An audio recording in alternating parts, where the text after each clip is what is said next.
Siapa yang tidak mengenal sahabat saya yang satu ini? Beliau dikenal sebagai seorang trendsetter kebaya Indonesia. Dia membuat kebaya Indonesia yang kesannya kuno menjadi suatu busana yang modern tanpa meninggalkan identitas kebaya Indonesia itu sendiri. Rancangan kebaya yang dibuatnya tidak hanya diakui di tingkat nasional, tetapi juga diakui dan dipakai di tingkat internasional. Selain sebagai seorang desainer, sahabat saya ini juga dikenal sebagai seorang aktivis sosial terutama di bidang kesehatan. Saya Becky Tumewu, kali ini saya akan berbincang bersama dengan sahabat saya yaitu Bunda Anne Avanti, seorang fashion designer kebaya Indonesia. Di mana lagi kalau bukan di acara kita Mutiara Indonesia, Inspirasi Perempuan Indonesia.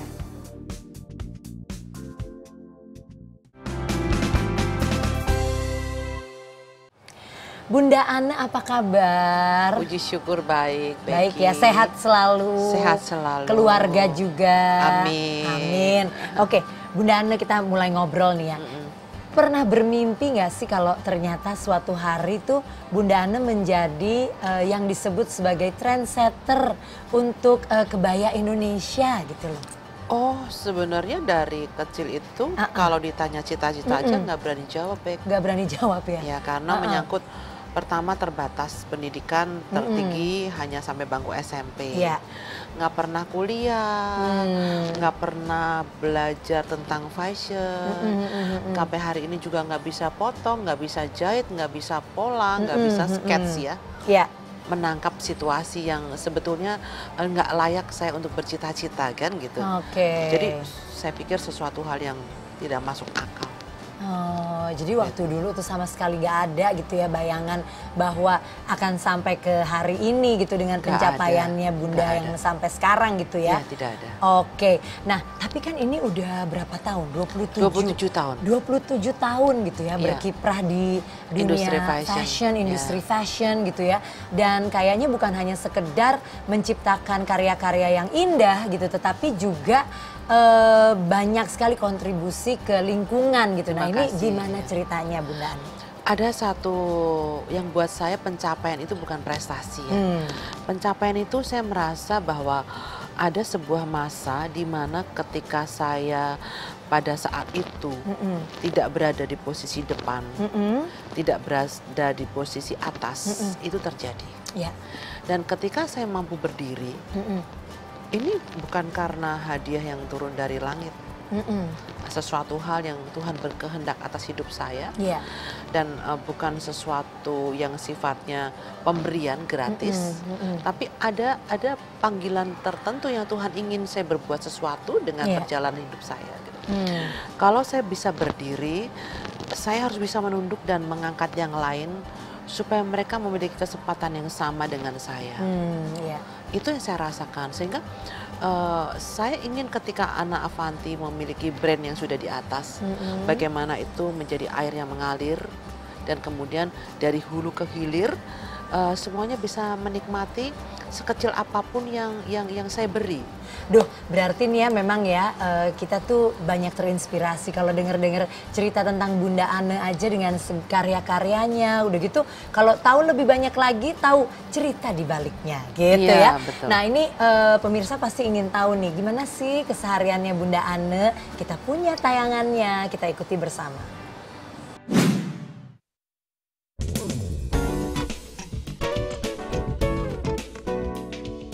Sosok Anne Avanti dikenal sebagai trendsetter fashion kebaya Indonesia.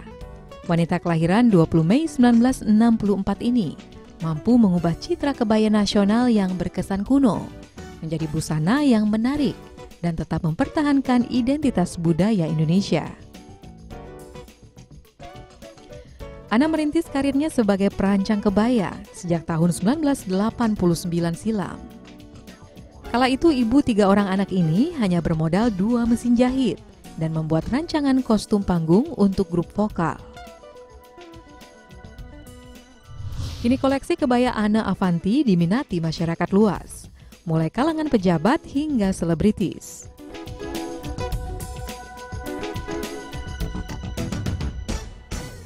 Ia pun mencatatkan prestasi tidak hanya dalam negeri, namun juga ke mancanegara. Dan beberapa Miss Universe yang datang ke Indonesia pun pernah mengenakan kebaya rancangan Anne Avanti. Selain sebagai perancang kebaya terkenal, Anne juga masih menyempatkan diri untuk terlibat dalam kegiatan sosial kemanusiaan.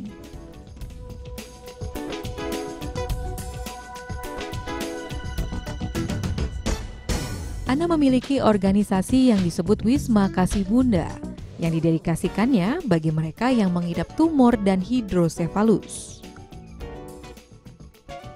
Atas kepeduliannya, Anne mendapatkan penghargaan Kartini Award pada tahun 2004, 2005, dan 2008.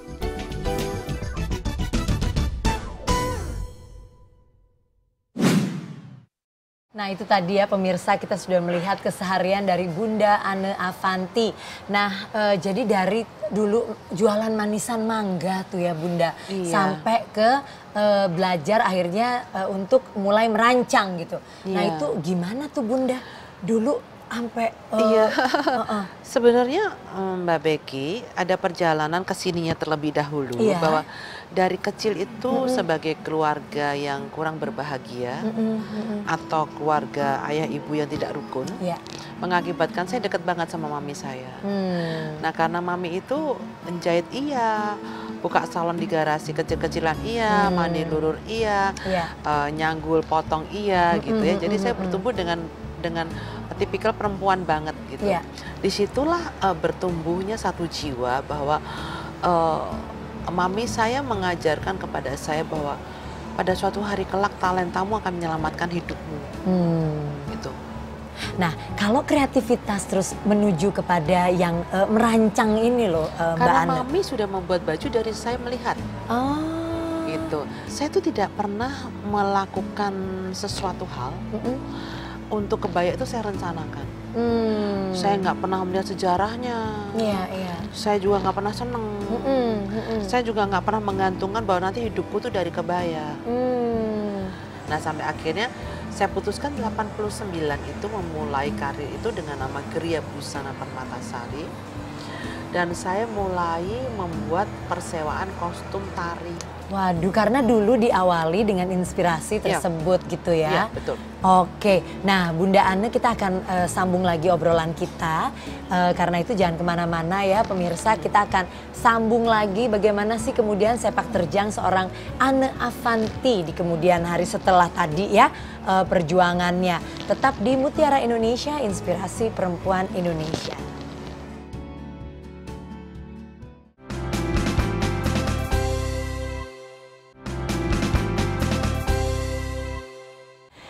Nah pemirsa, kita sambung lagi ya obrolan kita di Mutiara Indonesia, inspirasi perempuan Indonesia bersama saya Becky Tumeu dan Bunda Anne Avanti kali ini. Nah Bunda, jadi 27 tahun tadi ya berkarya di bidang fashion ini kan.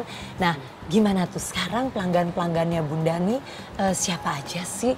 Jadi pengen tahu kan dari pejabat-pejabat kita sampai artis-artis internasional. Nah boleh nih di-share ceritanya sama kita. Dari dulu ya Mbak Becky, sampai hari ini saya itu tidak pernah berpikir bahwa pekerjaan saya itu kemudian siapapun yang memberikan uang pada saya itu saya alahkan gitu. Jadi saya juga tidak ingin bahwa mereka itu menjadi spesial dan ada yang tidak spesial.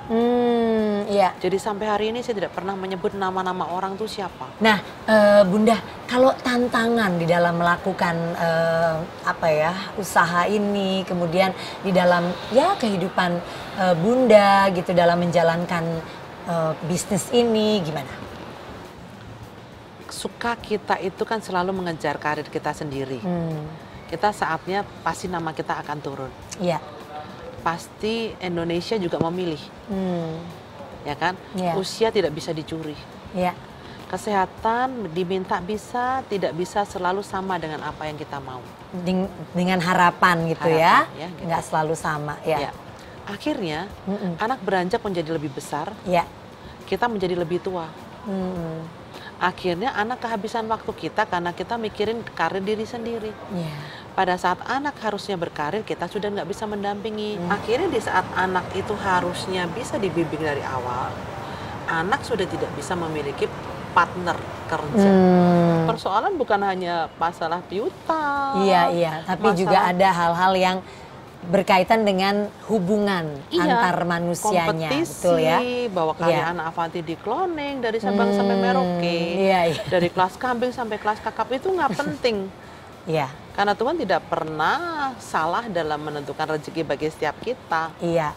Ya kan, gitu. Jadi yang seperti itu tuh dijalanin dan diambil hikmahnya gitulah ya Bunda ya. Iya, karena problemnya itu di dalam. Iya. Iya, kita bermasalah itu di bawah atap kan, Becky. Iya. Baru kemudian kita keluar. Betul. Menginspirasi orang lain. Kalau di rumah kita nggak tahu kuncinya, kita masuk ke rumah bagaimana? Benar sekali. Gitu. Nah, Bunda nih ya paling enak diajak ngobrol nih. Saya udah berapa kali ketemu Bunda Ane, pasti deh ya kita ngobrolnya sampai kemana-mana. Nah, pingin tahu nggak kira-kira pendapat orang-orang terdekat Bunda? Nah, kita ikuti bersama dalam tayangan berikut ini.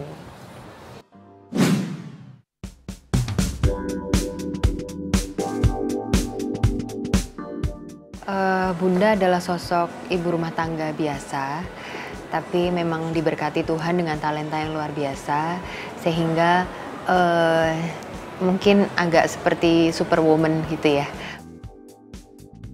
Bunda itu adalah sosok orang yang saya kagumi karena Bunda itu adalah seorang pemimpin yang bijaksana, perfeksionis, detail, dan Bunda itu juga seorang istri yang baik untuk suami, untuk ibu, untuk anak-anaknya. Karena Bunda itu selain sibuk untuk pekerjaan, Bunda juga tetap perhatikan keluarganya. Setiap pulang dari Jakarta atau dari manapun, pulang selalu masak untuk keluarganya.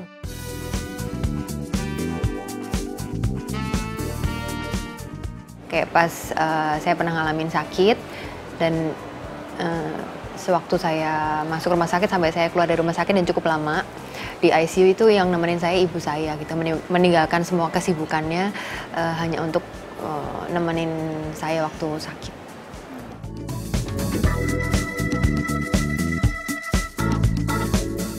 Pertama untuk Bunda, kesehatan yang utama. Kedua, kesabaran, karena hidup di dunia yang seperti ini, maksudnya dunia seni, dunia fashion adalah dunia yang tidak mudah. Terus diberi berkat untuk memberkati orang lain dan tidak pernah lelah untuk tetap memberikan energi positif bagi banyak orang dan menjadi inspirasi untuk kami keluarga terutama dan juga orang-orang yang ada di sekitar Bunda. Bunda yang paling penting, Bunda harus sehat, Bunda harus panjang umur, Bunda harus selalu bahagia supaya Bunda tetap menjadi saluran berkat buat kita. Nah, baru aja nih kita ikuti komentar dari orang-orang terdekat Bunda. Ya, kasih puji Tuhan. komentar, Bunda Ane itu adalah sosok yang perfeksionis dan pekerja keras. Namun tidak melupakan peran sebagai sosok ibu dan kalau pulang ke Semarang katanya suka masak untuk keluarga. Bener ya Bun? Puji Tuhan. Iya ya. Nah ini katanya juga Bunda Ane dikatakan lebih baik gagal jadi istri daripada gagal jadi ibu. Iya. Itu gimana? Ya, saya selalu ngomong bahwa kita bisa gagal jadi istri, tapi jangan pernah gagal sebagai ibu. Iya. Karena istri itu kita dengan orang lain. Tapi ibu itu tidak ada namanya bekas anak. Ya ini bagus banget ya untuk inspirasi kita semua perempuan-perempuan gitu kan. Untuk bisa menjadi ibu yang baik untuk anak-anak kita. Nah aktivitas sosial nih kan kalau ingat Bunda Ane, saya juga berapa kali nih pemirsa kerja sama-sama Bunda Ane gitu ya. Bantu Bunda Ane juga dalam beberapa pagelaran terakhir, tahun-tahun terakhir ini. Betul. Ya Bunda ya. Nah gimana nih aktivitas sosialnya Bunda Ane? Di Semarang ya? Iya, sebetulnya singkat kata adalah ibu saya cancer tahun 96. Oke. Gundul berkali-kali dan kemudian saya merasakan bagaimana ketika itu seperti bumi mau meledak ya. Iya. Ketika doa-doa saya dikabulkan oleh Tuhan dan ketika ibu saya sembuh dari cancer dan sampai hari ini sehat walafiat, saya merasa ini bukan hadiah. Ini sebuah penugasan, sebuah kehendak yang Tuhan mau saya lakukan sesuatu hal sebagai wujud terima kasih saya kepada Tuhan. Yeah. Saya berencana pengen mengabdikan hidup ke dunia kesehatan. Yang kemudian saya berdoa untuk minta. Yeah. Kemudian saya bersama dengan mimpi saya, harapan saya, dan tidak bersama dengan yang lain. Menjadi volunteer di Rumah Sakit Santa Elizabeth Semarang sendiri. Sampai akhirnya saya bisa membentuk Wisma Kasih Bunda itu tahun 2000, sekarang sudah 16 tahun. Dari mulai mengontrak 7 tahun sampai membangun, sampai berdiri tegak sebagai sebuah gedung, sebuah klinik pelayanan kesehatan masyarakat terpadu. Yang mengoperasi setiap hari untuk anak-anak, siapapun yang datang buat saya adalah tugas. Dan kita punya ambulans sendiri, perawat sendiri, ruangan sendiri, dan di lantai atasnya kami membuat sebuah sekolah anak berkebutuhan khusus dan pengembangan talenta anak-anak. Kemudian itu menjadi sebuah tempat di mana aktivitas subsidi silang ini berjalan. Gitu. Iya. Mana bagianku adalah milikku, mana bagiannya saya kembalikan melalui kegiatan. Jadi ibaratnya berkat, kita jadi saluran berkat. Betul. Gitu ya. Nah pemirsa, selain memiliki jiwa sosial yang tinggi, seperti kita sudah dengar dan kita sudah tahu ya bahwa Bunda Ane ini peduli banget sama anak-anak penderita hidrosefalus. Nah Bunda Ane Avanti juga punya proyek yang baru, yaitu website online yang menjual produk hasil UKM di Indonesia. Mau tahu seperti apa? Jangan kemana-mana, tetap di Mutiara Indonesia, Inspirasi Perempuan Indonesia.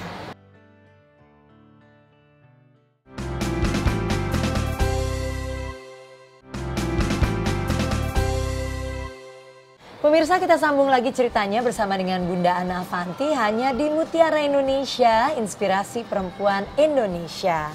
Oke, Bunda, ini kan ada proyek baru ya yang dikatakan sebagai Ane Avanti Mall. Nah, ini proyek apa nih Bunda?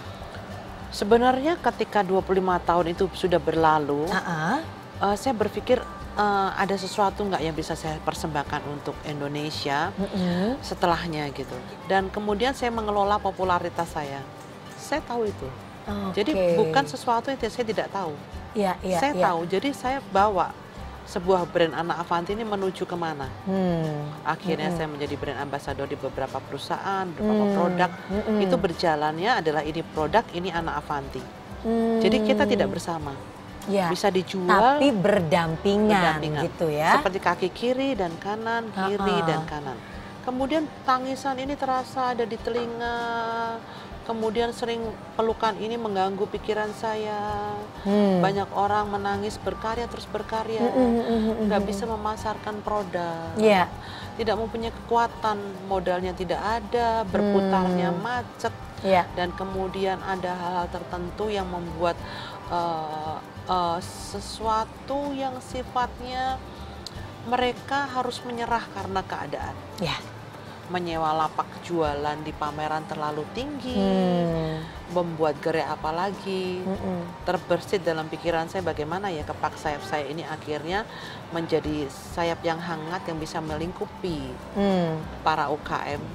Dan akhirnya aneavantimall.com menjadi muara cinta bagi saya untuk membuktikan bakti saya pada negeri ini, memberikan sebuah perlindungan atau sebuah mata rantai pemasaran yang membuat mereka berada di bawah brand aneavantimall.com, meraih mimpi, maju bersama, dan meraih cita serta cinta untuk mensejahterakan para UKM. Oke, jadi ini Bun dari mana-mana aja nih produk-produk UKM yang dipasarkan seluruh di Indonesia. aneavantimall.com ini? Seluruh Indonesia. Oh, jadi berbagai macam ya? Kerajinan, berbagai macam baju, kerajinan, tas, bahan, kain. Dengan label aneavantimall.com. Aneavantimall.com. Supaya luar mereka biasa ya. bisa memiliki sebuah harapan baru. Anak-anak bisa minum susu dengan cukup. Pengrajin bisa digaji dengan gaji yang manusiawi. Perputaran keuangan mereka bisa sehat. Saya merasa saya memiliki wadah. Saya ingin mereka masuk bersama-sama, berkompetisi dengan sehat, kemudian berdoa untuk produk mereka masing-masing, dan menjadikan produk itu dipilih oleh masyarakat. Itu semuanya butuh proses. Iya, betul. Oke, nah ini kan Bunda Ana Avanti seringkali mendapatkan penghargaan, bahkan Kartini Award ya, dari 2004, 2005, 2008 ya kan. Nah ini gimana nih Bunda menanggapi soal penghargaan-penghargaan ini? Baru kemarin juga saya dapat lagi, dan itu setiap April saya pasti dapat. Buat saya pencapaian tertinggi saya itu bukan penghargaan, tapi adalah pengampunan. Bagaimana dalam hidup saya bisa mengampuni, itu adalah pencapaian tertinggi dalam hidup saya. Pengampunan bukan masalah pilihan, tapi sebuah keputusan. Jadi penghargaan itu rutin memang saya terima setiap tahun gitu. Tahun ini saya juga barusan menerima anugerah penghargaan Wanita Inspiratif Indonesia 2016. Semakin saya bisa memberikan hidup untuk banyak orang, pasti saya akan semakin mendapatkan penghargaan. Gitu. Tapi yang saya tunjukkan kepada banyak orang adalah bagaimana itu terjadi. Ya, jadi bukan itu yang dijadikan sebagai ukuran gitu ya Bunda, betul, ya. Betul. Oke, nah Bunda, untuk ke depan nih, kira-kira doa dan harapan dari Bunda Ana bagaimana? Kalau ditanya, Ana Avanti, kamu mau apa sih sebenarnya? Aku ingin pulang. 20 tahun sudah malah melintang di Jakarta, kontrak di satu tempat, pindah ke induk semang lain, kontrak lagi. Memang gak kepengen tinggal di Jakarta, aku pengen pulang. Pengen punya rumah sakit sendiri. Pulang ke Semarang nih ya. Pengen punya rumah sakit sendiri, mengembangkan klinik saya menjadi sebuah rumah sakit. Bukan masalah uang, masalah panggilan yang pengen lebih serius lagi. Oke, nah Bunda, sekarang untuk pesan untuk perempuan Indonesia nih kira-kira. Menjadi perempuan adalah masalah kelahiran. Tapi menjadi inspiratif dan bijaksana adalah masalah pilihan. Kita jangan sampai terlalu panjang memilih sehingga terlambat untuk memberikan sebuah keputusan. Oke. Jadi dijalani, diputuskan bahwa saya mau menjadi seperti apa gitu. Karena orang selalu mengatakan hidup ini pilihan gitu. Ini milih terus gitu. Gitu. Padahal milihnya udah cepetan ya milih. Udah deadline. Supaya bisa berkarya dengan pilihannya tersebut gitu ya. Jadi kita harus punya keputusan. Ini hidupku, ini rencana yang harus aku lakukan, baik dan buruk, salah dan benar. Nggak bisa kita milih terus, pada akhirnya kursinya didudukin orang. Bingung deh. Gitu. Kiri kanan berdiri akhirnya. Betul kan? sekali. Gitu.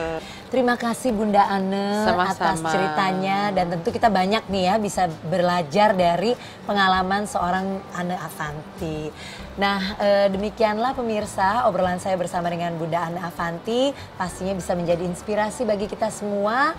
Dan saya Becky Tumewu undur diri dari acara kita, dan jangan lupa untuk jumpa lagi tetap di Mutiara Indonesia, inspirasi bagi perempuan Indonesia.